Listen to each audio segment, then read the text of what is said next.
Welcome back to the channel. Today we are going to be releasing the long-awaited RB15 tactic. Now, I will say this right now, this is by far one of the best overachieving tactics you're going to get your hands on. It won the league with Crystal Palace and at its best scored 4+ goals a game. Right now, be sure to smash that like button and subscribe, because if we get 80 likes, I'll start working on the RB16, which has to be even better. So let's get right into the tactic test and starting with the Mighty Eagles. So this is Crystal Palace and we got the job done just, and I mean just, purely on goal difference. To be fair though, a very strong season. 27 wins, 7 draws and only 4 losses. Edouard the second highest top goal scorer, Eze the most assists and Eze in the highest average rating. Elise nowhere to be seen, which is quite handy because he's going to be going to Bayern anyway, so we'll take that and run. Now going over to the team stats, we are going to be featuring in not too much but enough to get the job done. We're outscoring everyone. Yes, it is close. Again, I must stress we are a 13th place predicted team. It's not going to be dominance. 95 goals, most points per game joint with Liverpool and Man City not far behind.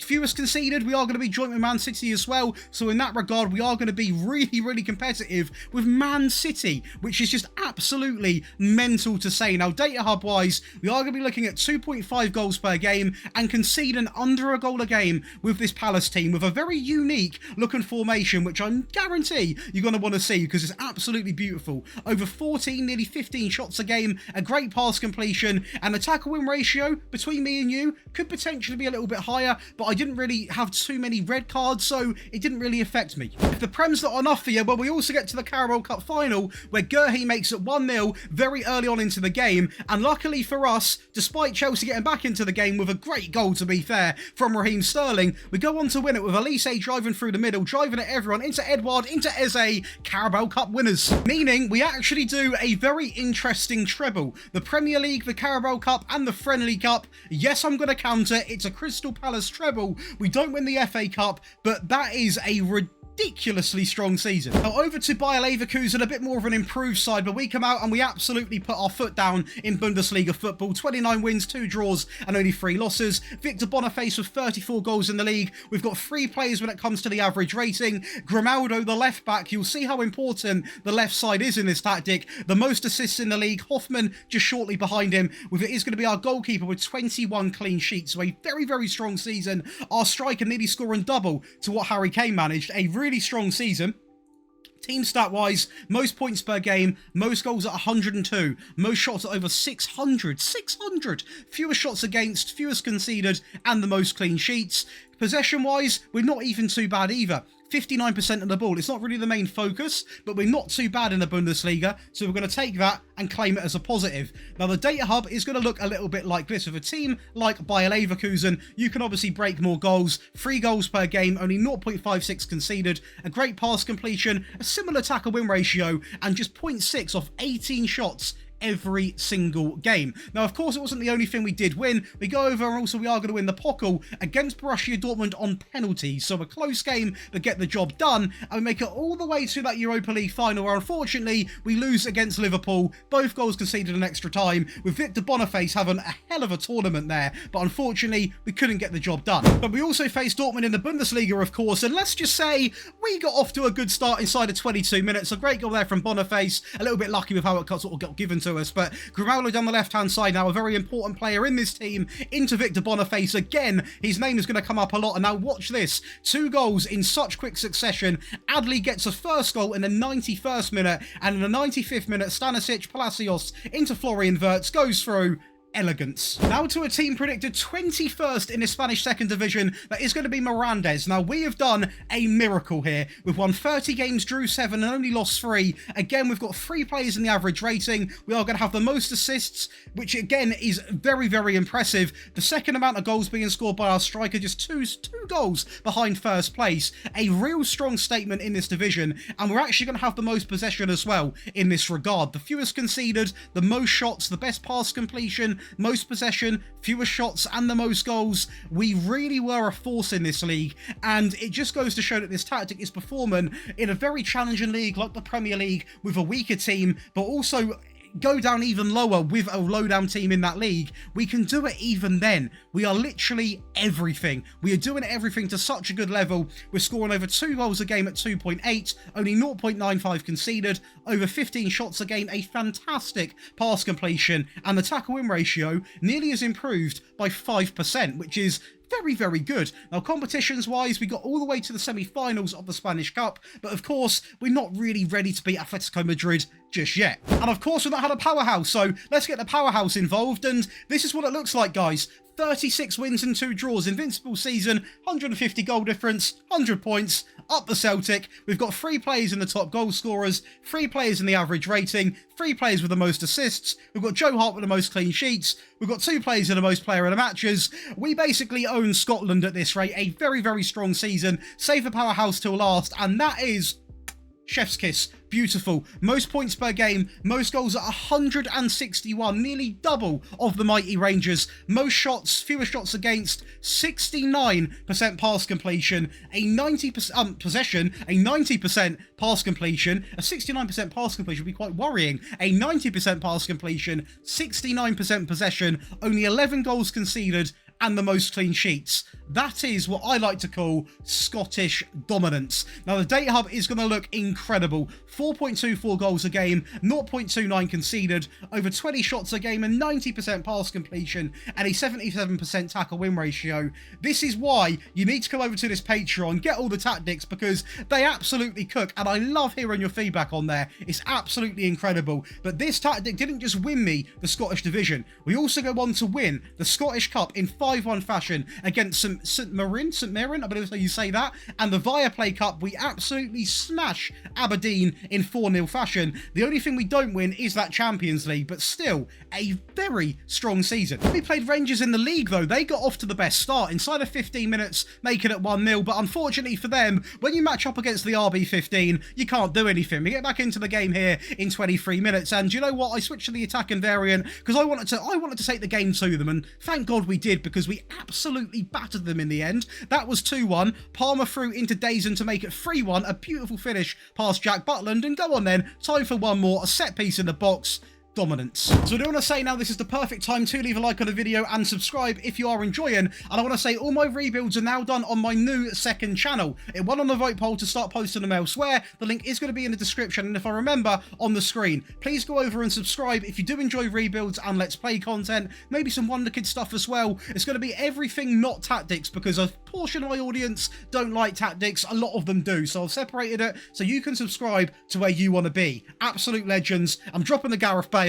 Let's go and break down the tactic. So now let's go through and talk about this certain tactic. Now, the idea comes to me because I've got a Crystal Palace save. I wanted to make the perfect tactic with a bit of a unique shape that gets results with the smaller teams, because that is one thing which you guys seem to be wanting a fair bit. Now, I do want to say, if you want to get this tactic and you want all 3 variants, you want the console tactic, you want the mobile tactic, you want the rebuild files, you want everything early, you want priority in your requests, you want one-on-one tactical help, and also you want access to the monthly giveaways, which always seems to be getting bigger and bigger because we're growing and growing and growing over on the Patreon. Please do come over. It supports me as a creator, allows me to carry on providing videos like this, and also you get so much back as well. So come over, get involved, and join the other 4,538 people. A massive community. Let's go through and talk about this tactic. So it is going to start off from a tiki-taka, and we are simply going to load this in a 4-3-3 style and talk through the team. So it is also going to be based off a positive mentality, just to clarify that. So we're going to go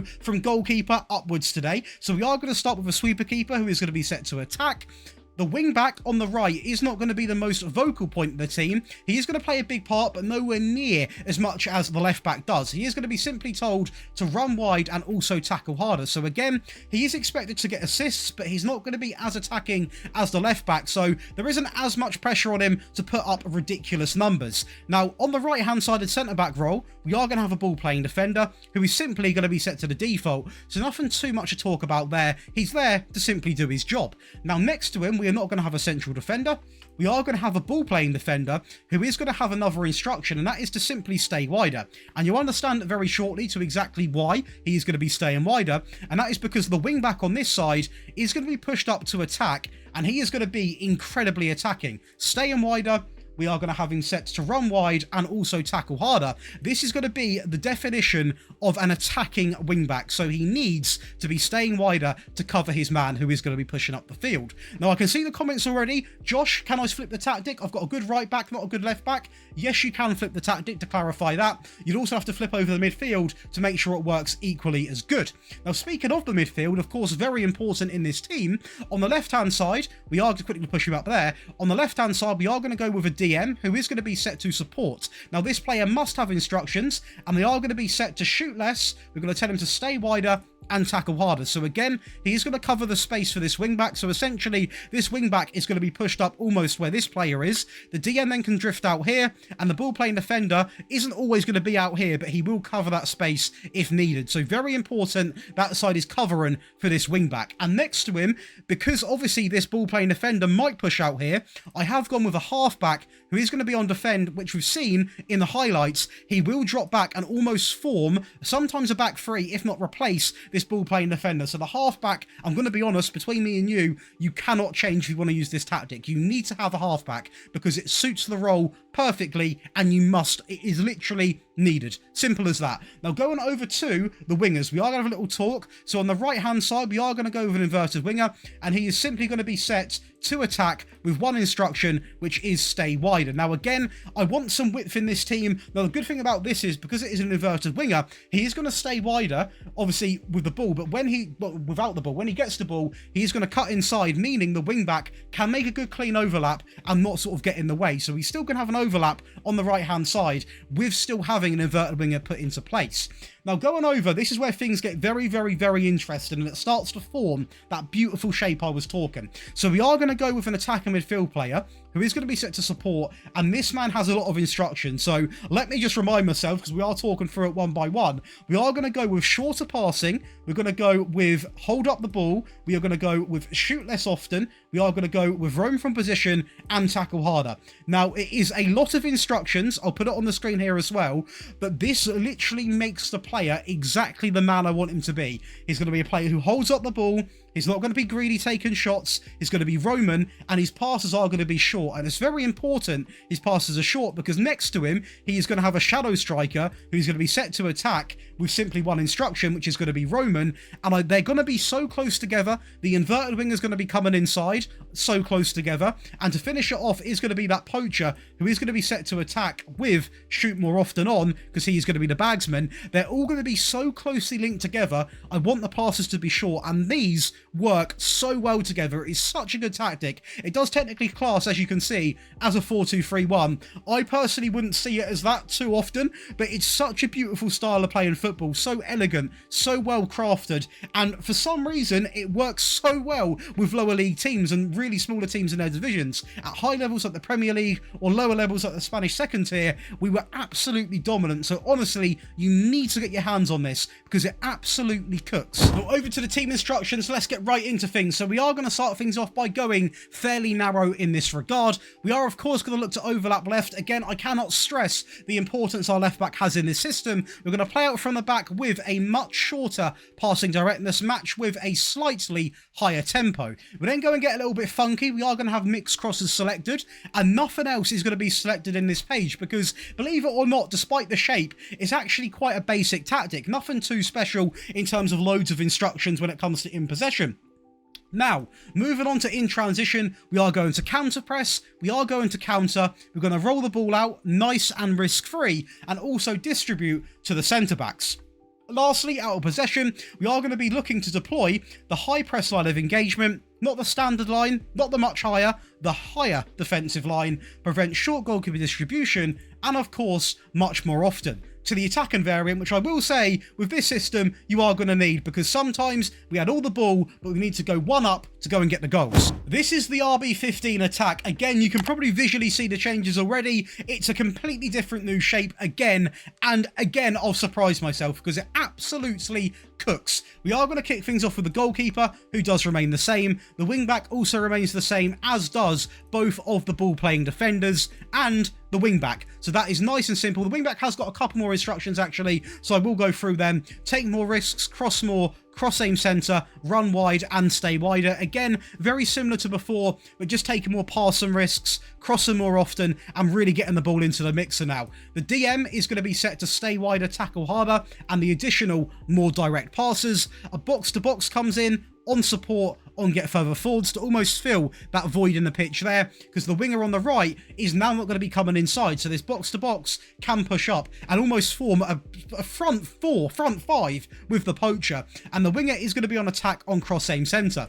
The attacker midfield player does remain exactly the same because he was so good there was no need to change him, and the shadow striker also remains unchanged alongside of the poacher, who is simply there to get the goal, so no change needed. Again, tiki-taka on the positive mentality. We are going to go through the team instructions, starting with a fairly narrow attacking width. We're going to pass into space, overlap left, of course. Playing out from the back is to be selected with mixed crosses. We're going to be more expressive, run at defence as well, so really taking the game to the opposition now, really attacking free flow and football. A shorter passing directness matched with a slightly higher tempo. This formula is going to be attack, attack, attack. If there's going to be a tactic you need a goal with, this is the one you're going to want to download, because it will absolutely guarantee that. You are going to be more defensively vulnerable, although I will say, when we did switch to this tactic, we didn't usually concede that many, because we were just constantly on it. We were always flying at them with attacks. I was getting all the highlights, to put it bluntly. Now in transition, we are going to go with counter press, counter, play to the centre backs while rolling the ball out,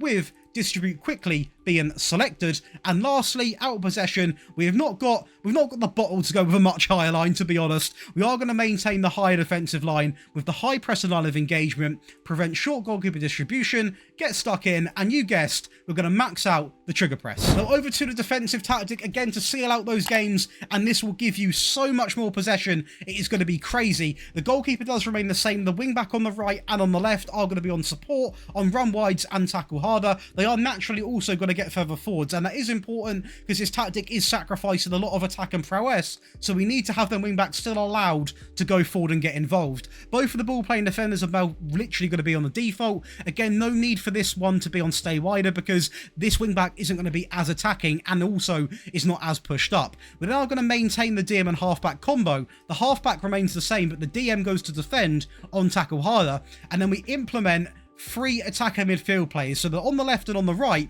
they are going to be both on support, on run wides and run from position. So again, they are going to almost shape up like a 4-2-3-1 eventually, because they are going to be pushed out here. So, but just to start with, they are going to be nice and compact in the middle. The middle option, the attacker midfield player, remains the same, and the poacher also does remain the same. This is just a much more sort of compressed variant of the tactic, which is going to give you a lot more possession, but not as many goals. So again, the tiki-taka, this time down to balanced. Balanced mentality, we're going to go to fairly narrow, play out from the back. We're going to still have mixed crosses. We are going to go all the way down to much shorter, a slightly lower tempo, dribble less, and we're trying to waste time, so pretty common sense. We are going to add on sometimes when it comes to the time wasting.